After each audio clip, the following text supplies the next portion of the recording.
Good morning, everyone. What a delight it is to be together. I'm kind of pinching myself. During the past 2 years, every Sunday I walk through this little theater, and it's empty. And I've been dreaming about this very moment when we'd be back together again. And I can't think of a better guest to have for our first time back. It's such a gift that we're all here. Good morning. My name is Malcolm Young. I'm the Dean of Grace Cathedral in San Francisco. Welcome to the Forum, and thanks for joining us for our first in-person forum since March of 2020.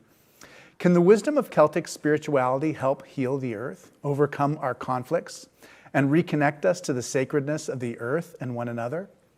My guest today is John Philip Newell. He is a Celtic teacher and author of spirituality who calls the modern world to awaken to the sacredness of the earth and every human being. In his most recent book, Sacred Earth, Sacred Soul, he writes, quote, "The crises that we are in the midst of today, whether ecological, political, or societal, stem from the fact that we treat the earth and one another as less than sacred."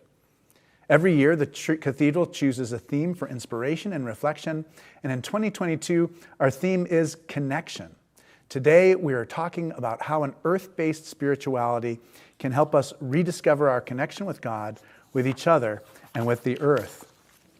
So good to have you. You know, when I was reading this a year in December ago, every single week for like weeks, I would preach something that had something to do with this book.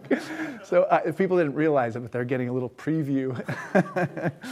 But I wonder if you can talk a little bit about just the pandemic. And maybe you could talk about what you learned, and then also maybe what you think we as a society learned during this very difficult time. Thank you. And may I say how very good it is to be here and to be with you, Malcolm. Yeah. Thanks for the welcome. Yes, the pandemic has been for me, like for so many of us, a time in which I was forced to let go of normal rhythm, normal teaching patterns, normal pilgrimages to Iona. And when we're forced to let go, I think we're also given an opportunity to ask, well, what's it going to look like when there's the opportunity to resume much of what we've been doing? And so for me, and I pray for us as a society and as an earth community, we will choose not simply to go back to the pace, to the lack of awareness that often dominated the fast pace. In Edinburgh, early in the pandemic, we were hearing birdsong in the city like I've never heard it before. And this is a relatively unpolluted city, but the skies were so much clearer. There was much more sort of gathering out in the beautiful parks of Edinburgh, rather than in the sort of crowded pubs and of the past. And my sense is that some of that alertness to how we want to be in relation to one another and in relation to the earth will continue. And so for me, I'm paying attention to how my forward-going schedule can reflect that sort of learning. And that's my prayer for us as well as a world. Yeah, it's funny. There are just a lot more surfers in the water. One of the things about the pandemic was that for that first section, it was kind of illegal to surf. So I was not completely sure whether it was illegal or not. But yeah, basically, you'd park like a few blocks away and kind of sheepishly walk through the neighborhoods with your surfboard. And there was no one in the water. It was amazing. And now there are a lot more people in the water. And it's because people's work, I think, they can rearrange when they do it. Yeah. And so if they're passionate about surfing, they can be in the water more. Yeah. So in a way, it's funny because I know many of my fellow surfers find it frustrating that there's more people competing for the same number of waves. Yeah. But you're right. In a way, it is a sign, kind of a spiritual sign of where people are. Yeah. A new spiritual growth, a new recognition of things that are important. Yeah, and we don't do much surfing in Scotland. We don't have those the same waves, but there's been a great movement towards wild swimming. Oh yeah. So again, many are into the sea, Yes. which is a fascinating phenomenon or expression of what has happened during the pandemic. That it's been important for people to reconnect with the wild. Yeah, definitely. The wild and in themselves too. Yeah, yeah. About a week ago, maybe 2 weeks ago, I taught our confirmation class. It's so wonderful. These young people, they're so full of hope. And a large part of our conversation was about just like what the difference is between a child's faith and an adult's faith. And they were extraordinary. I'm looking forward to want to get invited back to meet with them. But I wonder if you can talk a little bit about just like different phases of faith that we go through in life. I mean, maybe your own and maybe kind of what you see generally too. Mm. You can imagine the scene. I mean, all of us were so glad to be together. They're, inquiring. They're curious about things. Yeah. Yeah, 5 years ago, almost 6 years ago, I was elevated into a new status in the universe. I became a grandfather. Oh, yes, right. That's great. And so I think that gift of grandchildren, as well as the memories that I hold of fathering my own children, but the grandchildren have been bringing an awareness of the child, and the child in me. I mean, I think they help release, they help me get back in touch with the child. I love to watch the grandchildren together because they enter the imaginal world often. Yeah. And to be made in the image of God, to be made of God, is, I believe, to be made of the great imaginer. And I love what Thomas Berry, the eco-theologian, says when he says the universe is so amazing, it must have been dreamt into being. Yeah.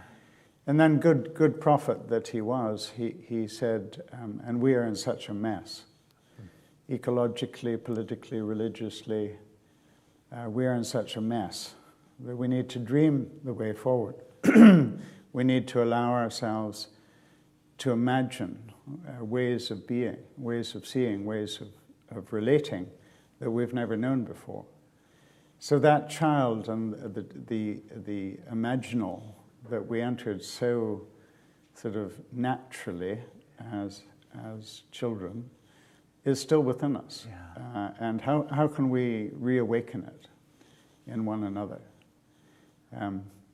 One of the things that that my two daughters are the mothers of the grandchildren, and they've communicated to the grandchildren that my study is sort of sacred space. Yeah. And so when the grandchildren come, they knock on the door.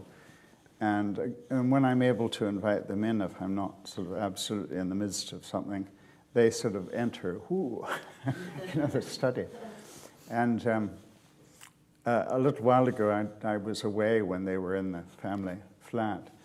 And I came back and there were sort of cairns of stones all over the place in my study.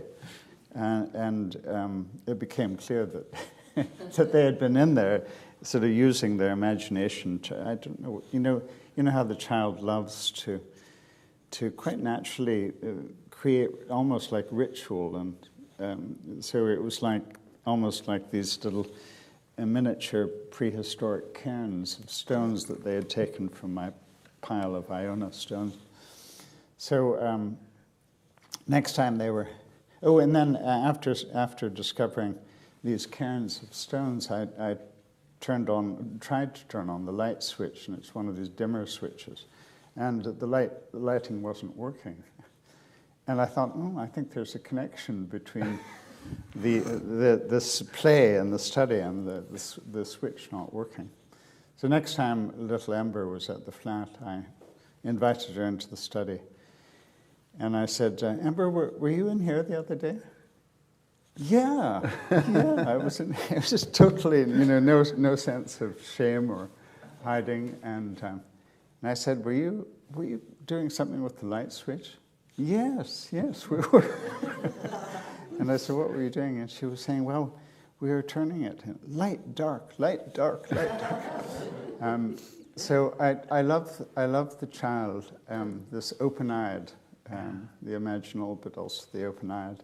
And I think that's very much the urgency with which we are being called again back into the imaginal. That part of what we need to do is to play the way forward. I think there's been a lot of inhibition in our culture and in our religion about trying new articulation, as if there is a right articulation of faith, or as if there is a fixed and final, liturgical or creedal statement or whatever.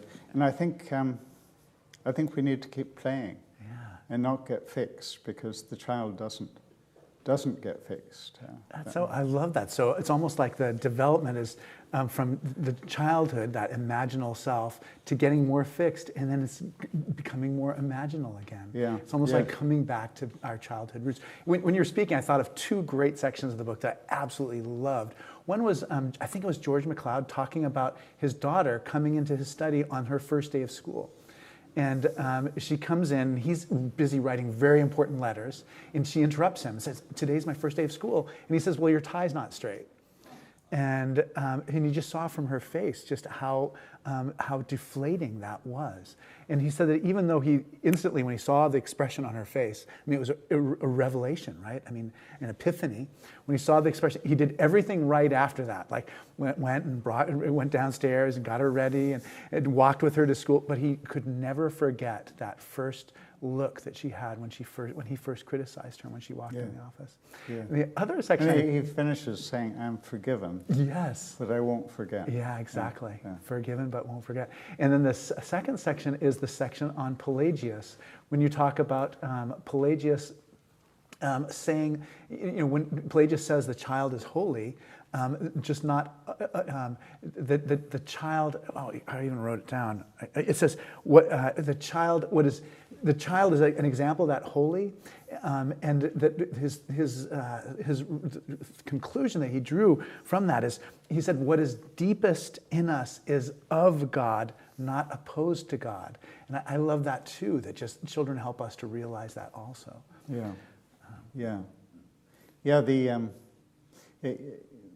This has been part of the response over the years to my attempt to reclaim Celtic wisdom around the sacredness of the newborn child, but not just the sacredness of the newborn child, but of the sacredness of what is first or deepest in us, being of God rather than opposed to God. And again and again over the years, as I've tried to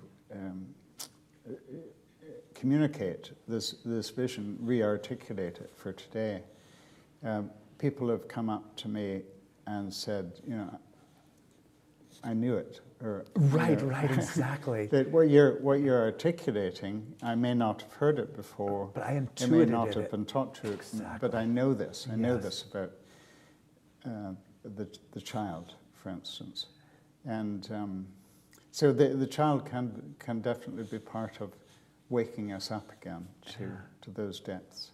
When you talked about, as soon as you started talking about the imaginal, I was thinking of, there is a way in which, as I'm drifting off into sleep, I do step into another world. And actually, maybe it's more deeply into this world, where I stop being so concerned about just like the day-to-day tensions between human beings, and just experience that awe of existing, especially in this beautiful planet that we have. Yeah. And that, that's to point to the relationship between that drifting into that sort of liminal space between wakefulness and sleeping and dreaming. And I think the same experience characterizes meditative awareness, that it's that letting go of being captivated by many of the details of the conscious realm and the state of wakefulness and being attentive to some of that deeper realm of the unconscious, or the realm of unknowing, and what the glimpses into that world of oneness and interrelatedness that's deeper than the conscious realm of differentiation. And I think that, I mean, is there any sort of surprise about the fact that most great religious traditions have celebrated those liminal times, those transition times between night and day, or between day and night, and celebrating the twilight and the time of the two lights, governed neither by the sun nor by the moon, but by this sort of meeting of the two lights.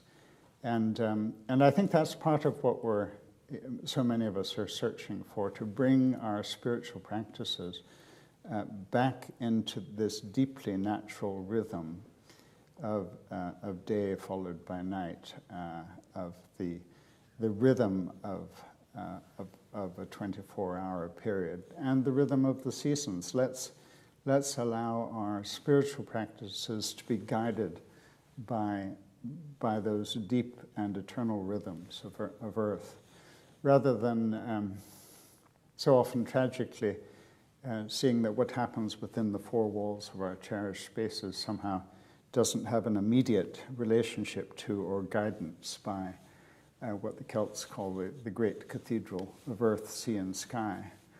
And I think at one stage in our historical development, the great Gothic cathedrals and so on were inspired by the proportions of nature, and I think we need to become conscious of that again, to sort of recover that deep connection between the great sanctuary of God and our cherished spaces of meeting. You know, it's one of my favorite things about Grace Cathedral, which I wish I could tell people about. So many times I'm sitting there and thinking, this is a phenomenon that you only see between October 12th and November 17th. Do you know what I mean? Because there'll be a disc, or we even have there's a nick in one of the stained glass windows. And so when the sun passes through it, at certain days, you can see this like little disc on the pillars. And I want to tell other people about it. I'm so glad someone told me about it. But it's always in the middle of a church service, and it's not like really appropriate to say, look at the pillar. But the Grace Cathedral, it has that. Yeah, and you can tell what time of season it is by how the light filters through the stained glass windows. Yeah.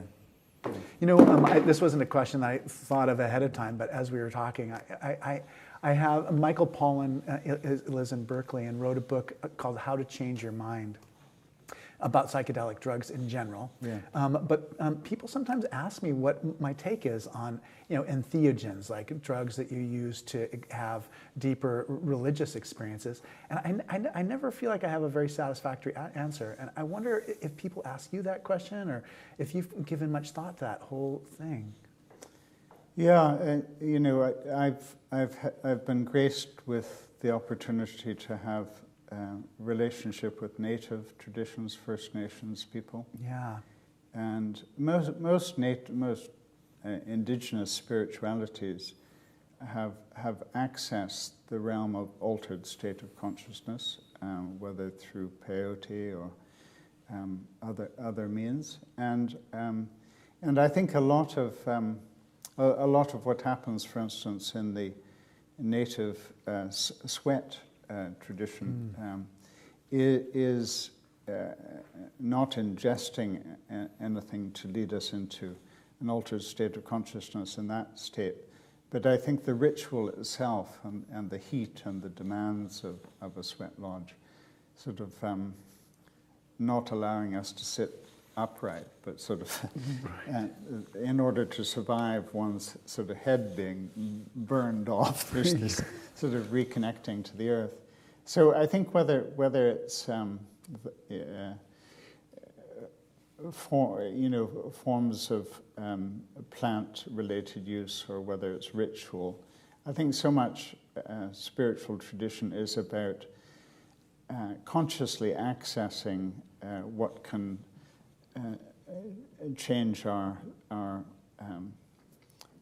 change our state of consciousness, how it can sort of open us up. And I think that's exactly what you were pointing to earlier in sort of letting go of being dominated by the details and shape of the day as you're drifting into sleep. And I think the same thing is true in seeking altered state of consciousness. So I think that my experience with native traditions on that front is an extremely positive one.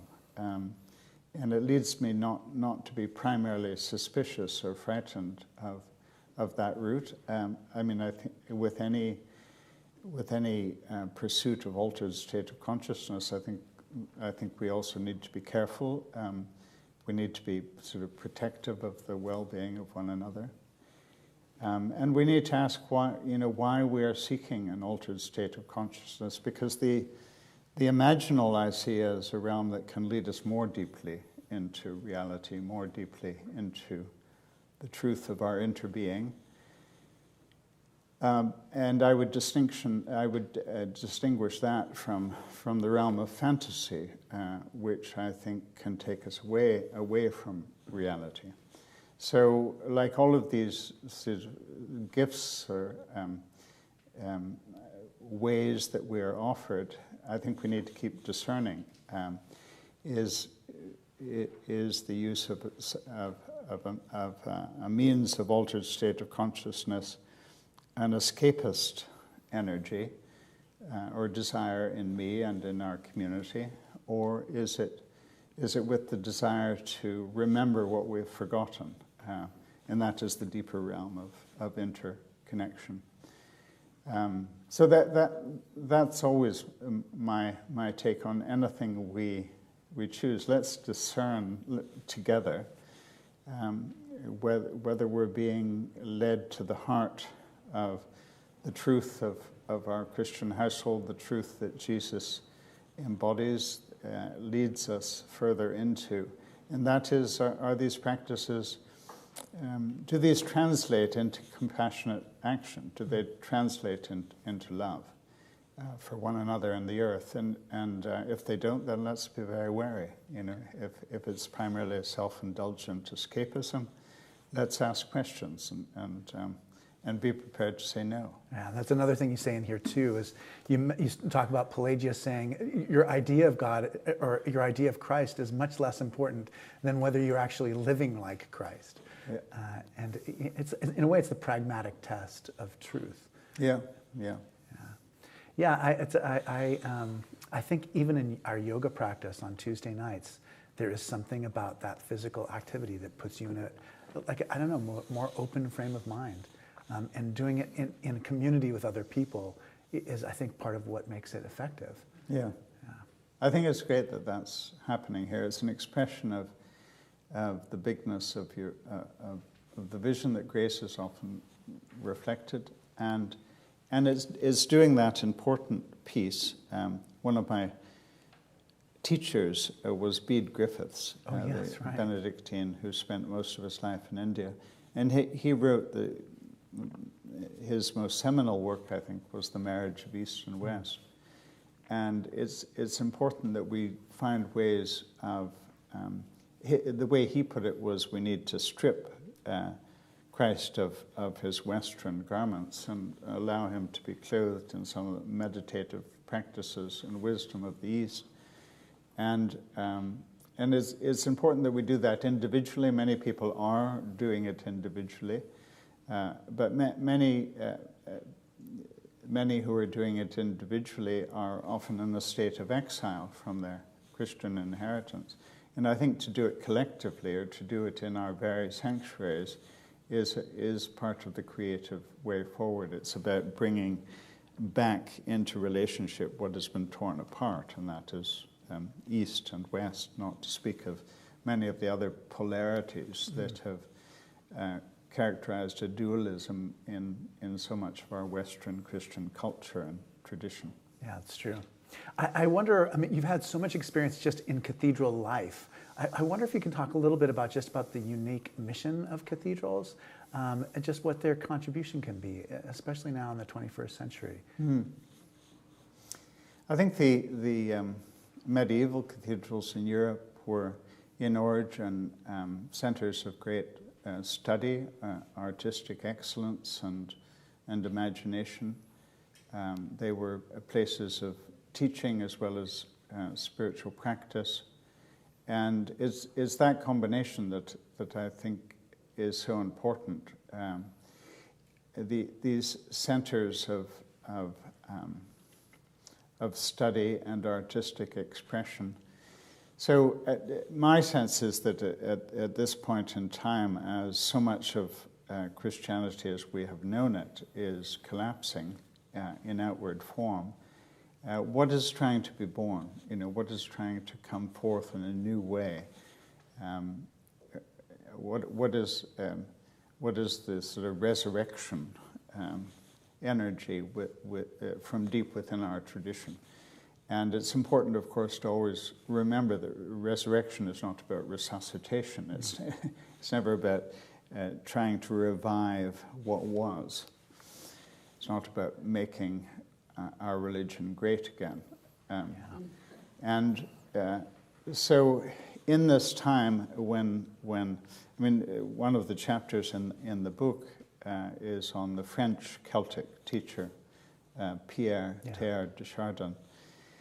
And one of the last things he wrote in New York was, Christianity is at the end of one of its natural cycles of existence.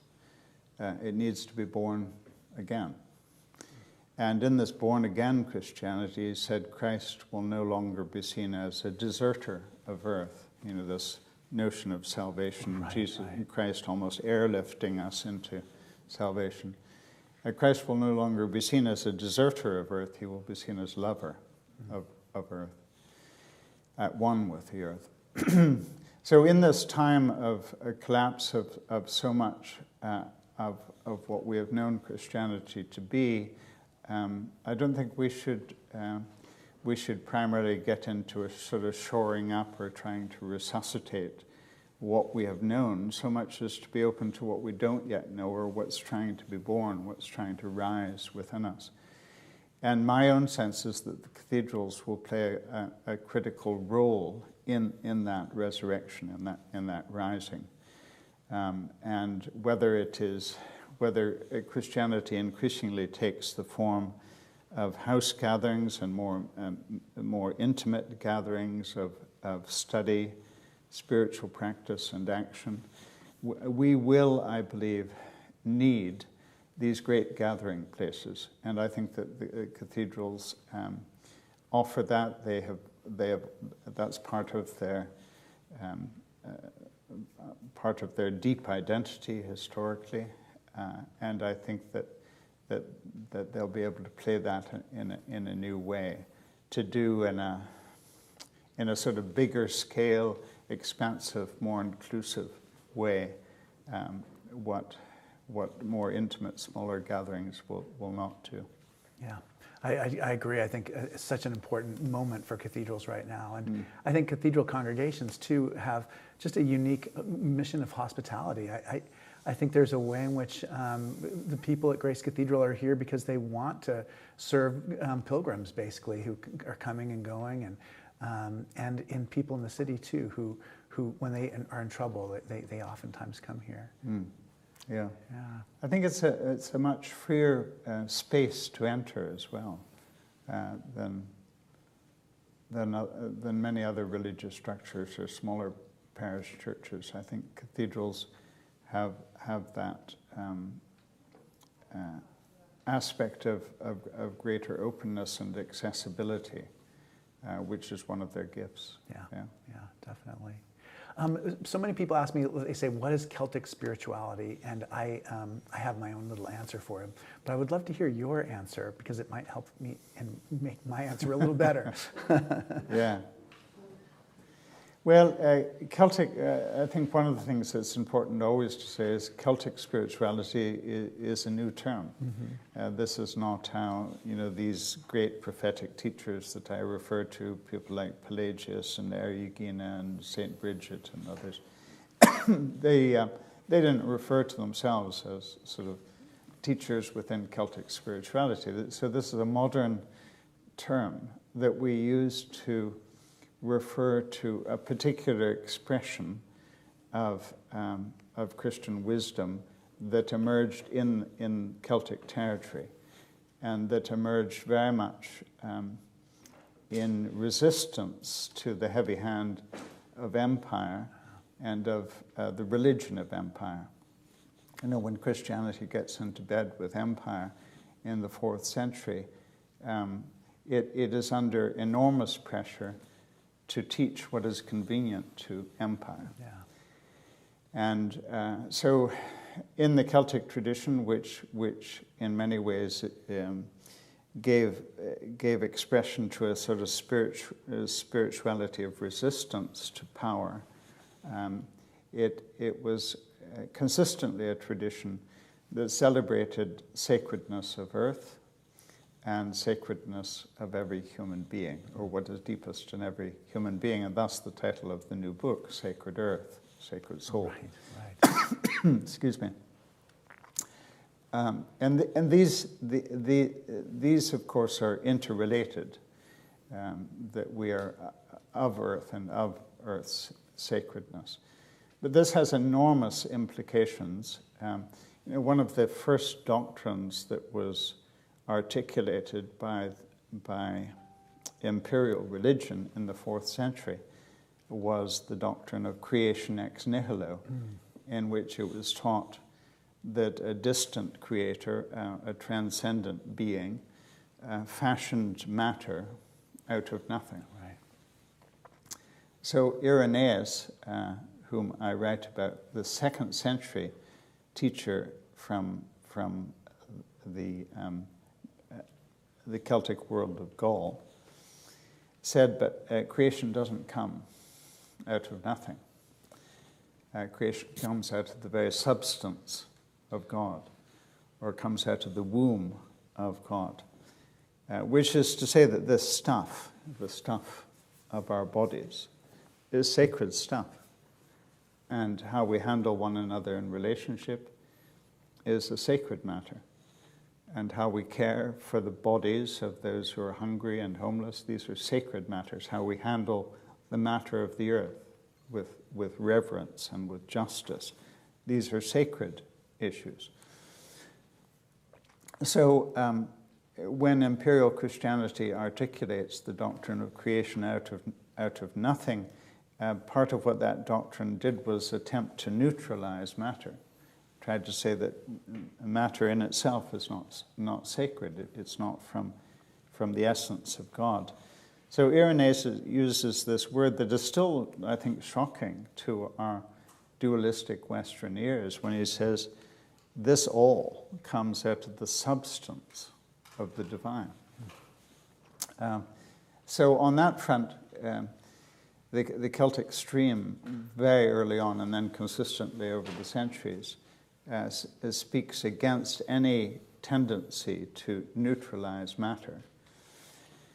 And similarly, someone like Pelagius, who you've already referred to, is teaching that what is deepest in every human being is of God. Therefore, the wisdom of God, the creativity of God, the love longings of God are to be looked for, expected, served, set free, deep within the people. So, and again, empire hasn't liked that approach. I mean, empire has preferred to dictate or to dispense how to live and to behave and how to see. And it's often in a very limited way. It's about serving our well-being at the expense of other nations. And this has been true of, this was true of the Roman Empire. It's been true of the British Empire. It's been true of the American empire, to the extent that we ever behave towards the resources of the earth and other nations and people of the earth as if they are there primarily to serve our well-being, rather than to serve the well-being of our oneness or of our interconnection. Yeah, that's a beautiful answer. Thank you. You know, I was at a dinner with a group of younger clergy on Sunday night, and we were talking about preaching, and I wonder if you can, what advice you give to people who are just starting out in preaching, and I also wonder just what advice you have to all of us who hear sermons. Like, is there a particular frame of mind that we should be in, or, you know, so it's kind of a two-part question. Mm-hmm. Well, in that I'm about to preach, I suppose I would say it's important that people listen. Especially this morning. But, you know, so maybe I could start with the hearing of sermons, because I have this very strong sense of communication being always relational. And one of the things I've so missed over the pandemic time is this in-person gathering. Because I really like, it's important for me to see the light in people's eyes when I'm trying to teach or to preach.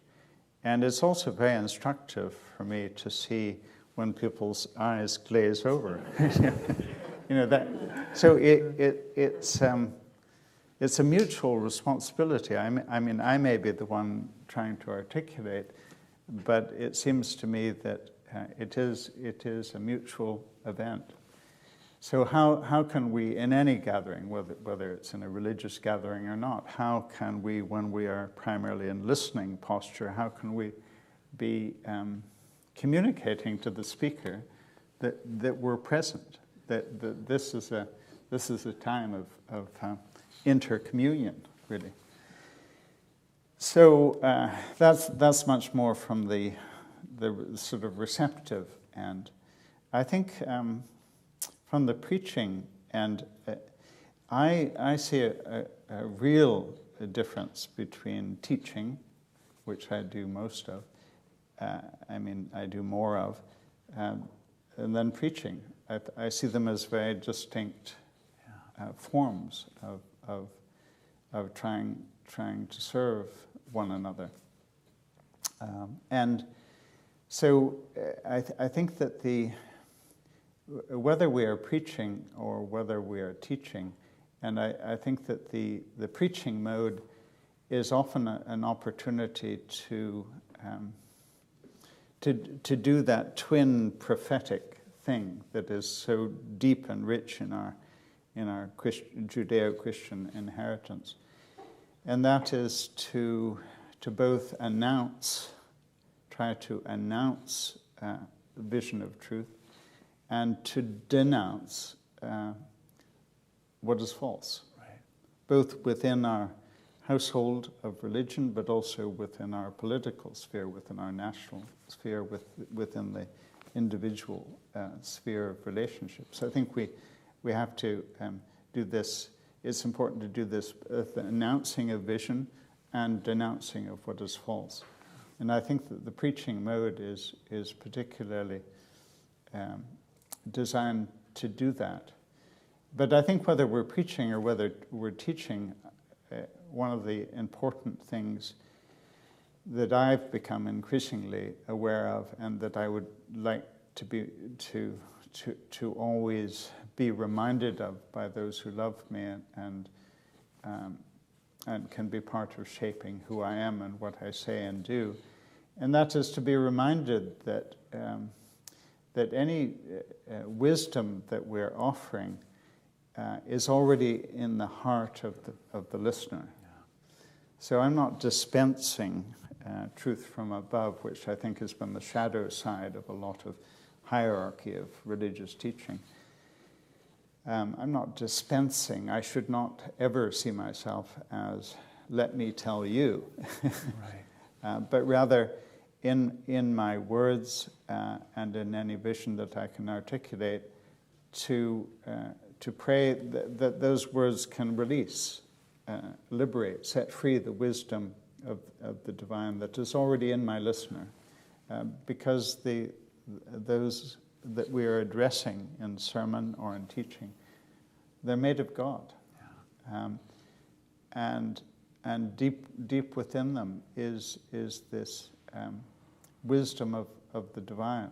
And Ecclesiasticus says, wisdom was fashioned with us in our mother's womb. Right. So it's there, and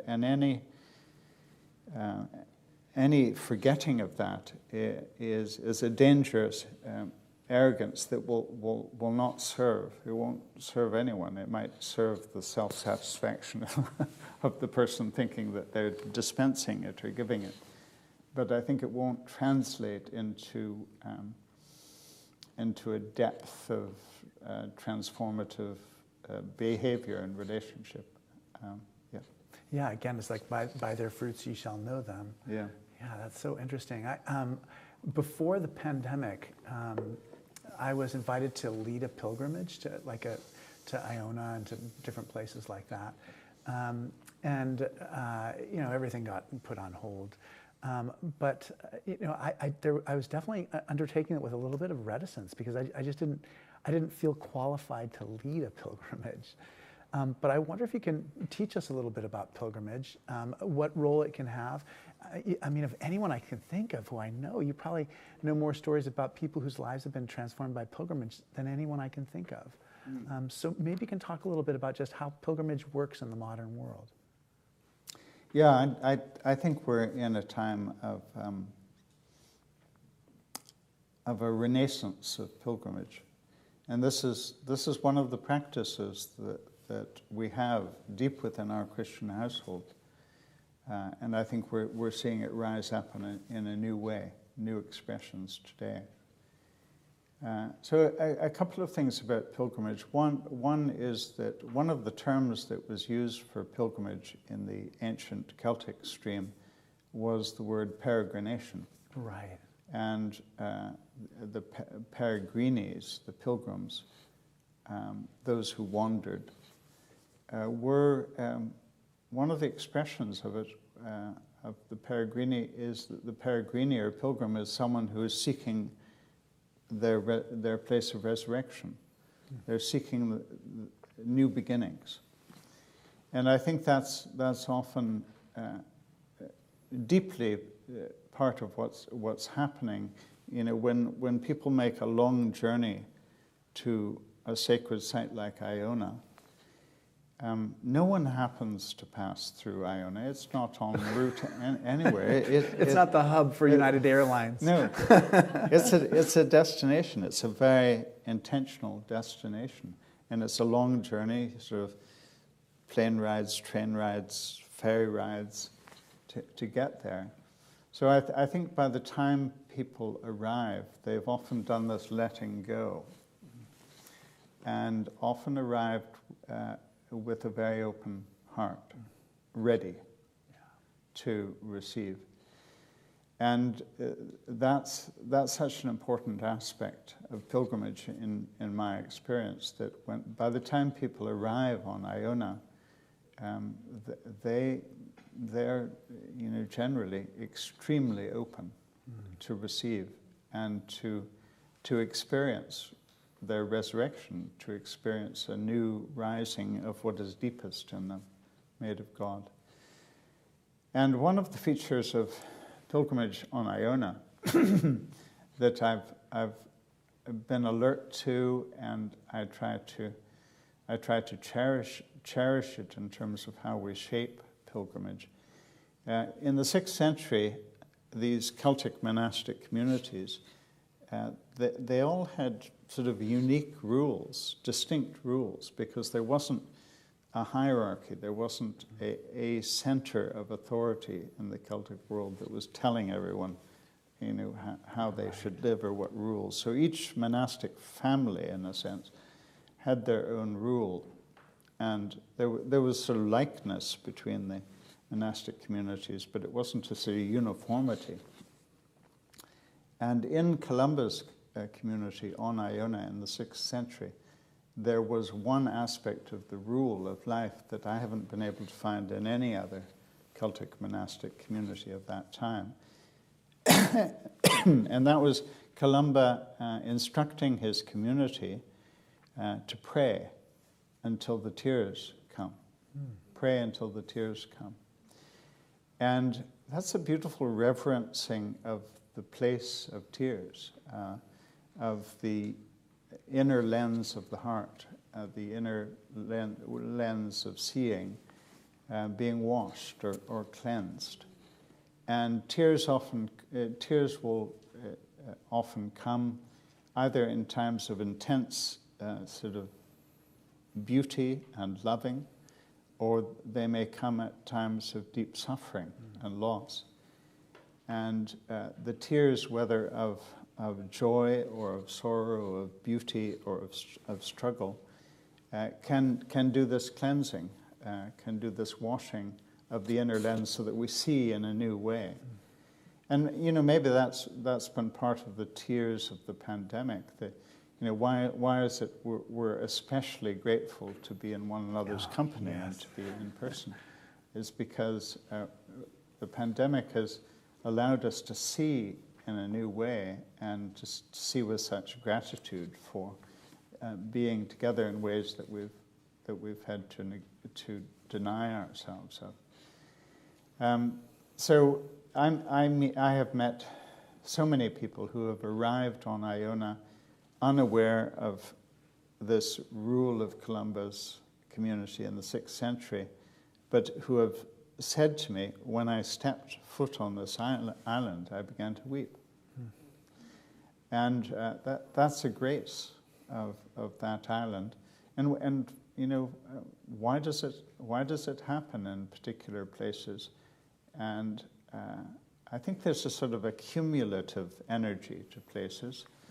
And but I think there are certain places in the body of the earth, just as there are places of greater sensitivity in the human body, that invite particular awarenesses and responses.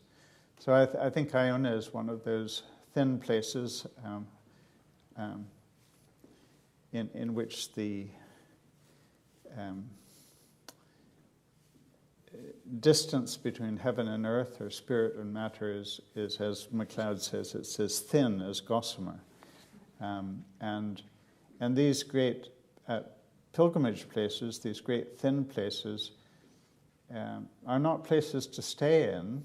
I mean, some stay long term there, but I think they are places that help us return to home territory and to see the thinness of every moment and to see the thinness of every context. Yeah. One of our traditions is we take questions from the audience, which we've forgotten about. I mean, so this is the first question in 2 years. But before we get to this question, I had another one. This is a tough one. So I mentioned I spent the day yesterday with a friend who's basically facing a surgery. There's a 50% chance he'll survive the surgery and everything will be great, but a 50% chance that he'll die as a result of the surgery. I wonder, just through all your experience as a minister and as a teacher, how to be present for somebody who's in that circumstance. What is it that you ask that person or say to that person? I remember years ago, one of my dearest friends was diagnosed with cancer, and as I was walking to visit him in hospital, crossing a couple of parks to get there. To begin with, as I approached the hospital, I was saying, what am I to say? What can I say? And thank God, by the time I got to the hospital, I realized it's not a matter of what I say. Yeah. It's a matter of being present to him. Yeah. And that was liberating, because I knew I could be there. Right. And it's one thing that we can all do. I knew I could be there in love and making that connection between the heart of my being and the heart of his being.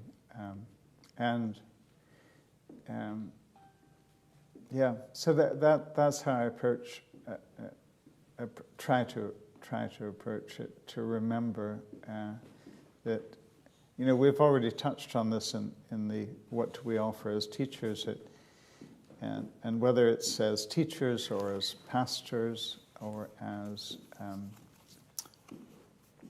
lovers of soul, in the Anam Cara tradition in the Celtic world, our role is just to try to release what is of the divine and the other. So any piece that the one we love is being challenged with in terms of the journey of cancer. It's only to the extent that we can release that piece of the divine and one another. I can't somehow deposit it into you or place into you what I think you need, so much as try to release the piece of the divine. A couple of months ago, I was able to be with my younger sister as she passed, and she asked if I would speak the words of peace, the beautiful peace prayer from the Hebrides, deep peace of the running wave, dear.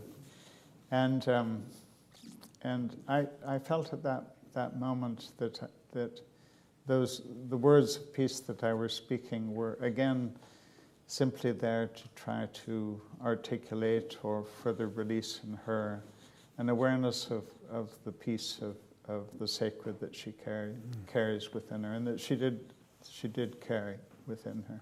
Yeah. Oh, that's lovely. Thank you. So we're starting to get lots of questions. Thank you. Given your clear wisdom about announcing what is true, what might I have said on the bus yesterday when a couple announced that what he cherishes about Donald Trump is that he reveals the truth. Okay, so I'm sorry, my eyesight's getting worse. That's one big change from COVID.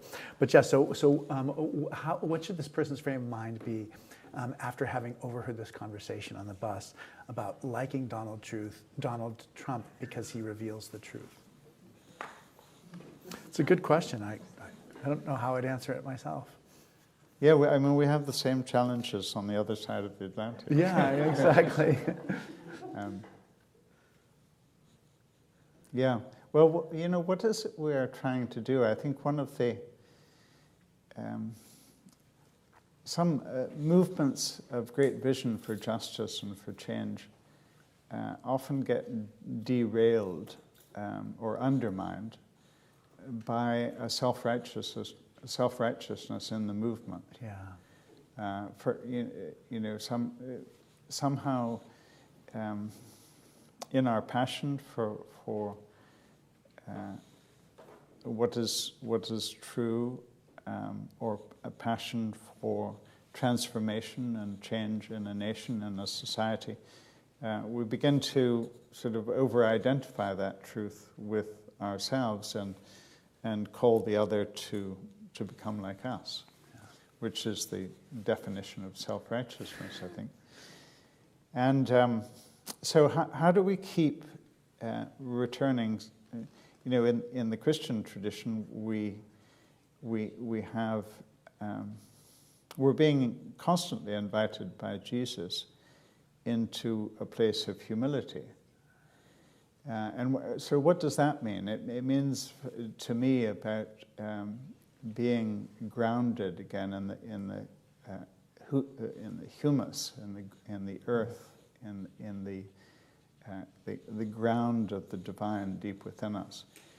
And part of that journey of being grounded again and again in the true ground of my being, in what the Celtic tradition refers to as the soul within my soul, or the light within the light, with the life within all life, is to do this sort of shedding of the way in which the ego is forever trying to claim center ground. And that's not to put down the ego, that's not to diminish it. The ego is this amazing faculty of consciousness and willpower. But the ego is given not to be the center, it's given to serve the center, to serve the true center.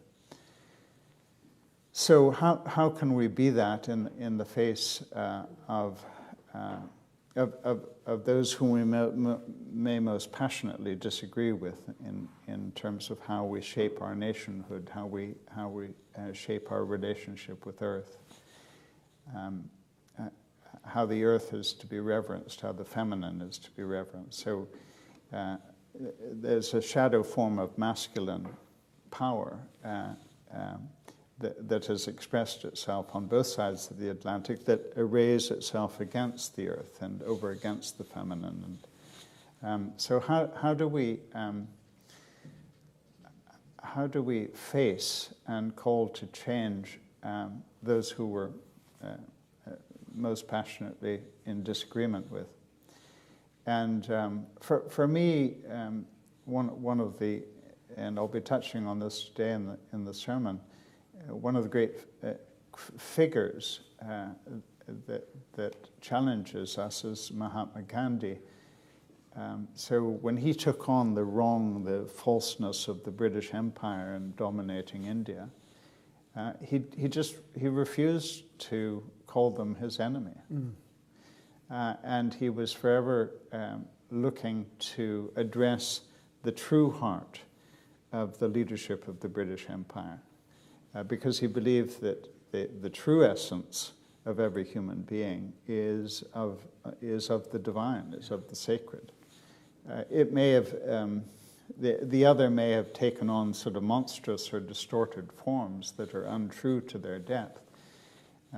But our role is to keep sort of calling the other back to the essence of their being, to become truly themselves, not to become like us. And then on the question, how do we assess what truth is? For me, as a son of the Christian household, it is always about our sort of visions of teaching or of nationhood or of how we structure ourselves politically. Is this enabling us to truly love one another? Yeah. Or is it a way of structuring, a way of living that is seeking the well-being of only some and not also the other? There's so much that could be said on that important question, and I love the way in which many of the Celtic teachers will always refer to the Satan figure, not to equate Trump with the Satan figure, but even when speaking of the Satan figure, they refer to him by his true name, original name, Angel of Light. And they say he's false to the extent that he's not being himself. Yeah. He's false to the extent that he's not being what he was created as, Angel of Light. So how do we address even those whom we most disagree with and are disgusted by the policies of? How do we address them as brother, as sister, of light? Yeah, that's beautiful. So the next question, we're running out of time. Do you consider yourself a mystic?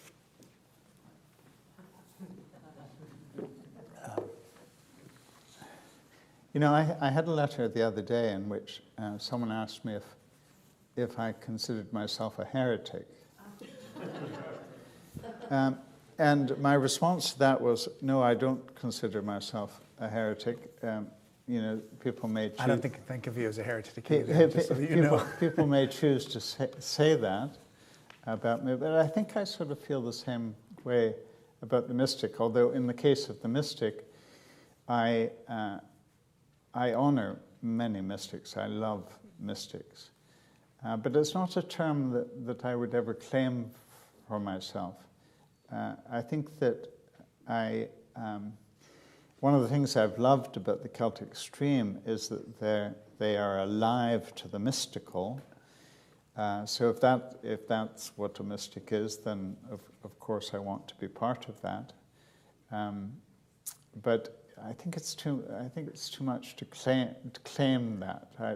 I'd be surprised if any of the mystics were actually claiming that for themselves. But how do we encourage one another to open up to the mystical, to know not just with the head, but to know also with the heart, and to see not just to see the other not just in terms of their sort of physicalness or outwardness, but to know them essentially as spirit, and I think that's what the mystic and the mystical tradition is alive to seeing.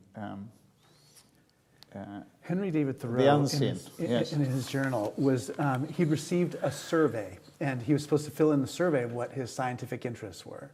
And in that, he described himself. He's like, well, if I really were to tell the truth with this, it would blow their minds. I can't even tell them the truth. Because the truth is, I'm a mystic also. And so it's funny. It's a funny word, but it was his way of saying there are accepted scientific ways of knowing, and then there are other ways of knowing too. Yeah. And that he was committed to the scientific ways of knowing and committed to these other ways of knowing also. Yeah. And it's funny, when you were talking too, I was thinking about how some people think of, I'm not a saint, whereas I do think that in our tradition, we regard all of us as saints. So it's not like there's these people who are set apart from us. Yeah. So I think about that part too. Yeah, yeah. Yes, maybe we've used the term as an exceptional case. Yeah. Rather than, and I would prefer always to say we're all being invited into the mystical. Yeah. I don't want to stop, but we have to stop because you have to have a little bit of time to rest before you preach a sermon. I know that. You can't go right from here to preaching immediately after. But what a pleasure. I mean, I feel like I have so many more questions. I only asked you like about 20% of the questions I actually had. Yeah. So it's a gift to have you here well, today. It's great to be with you. To be with you. Yeah.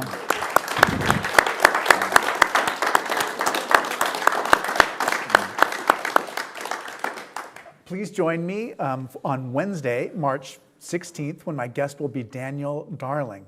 Daniel is the spokesperson for National Religious Broadcasters, lost his job after writing a column for USA Today about his decision to get vaccinated. We'll be talking about courage and civility in this divisive time. You're, of course, always welcome to attend the Choral Eucharist upstairs at 11 o'clock. And I'm looking forward very much to John Philip's sermon today. We rely on your gifts to the Forum. Gifts of any size make a difference. You can give as you leave or on gracecathedral.org or by texting THINK, T-H-I-N-K, to 76278, 76278. And thanks again to John Philip for joining us today. Thank you.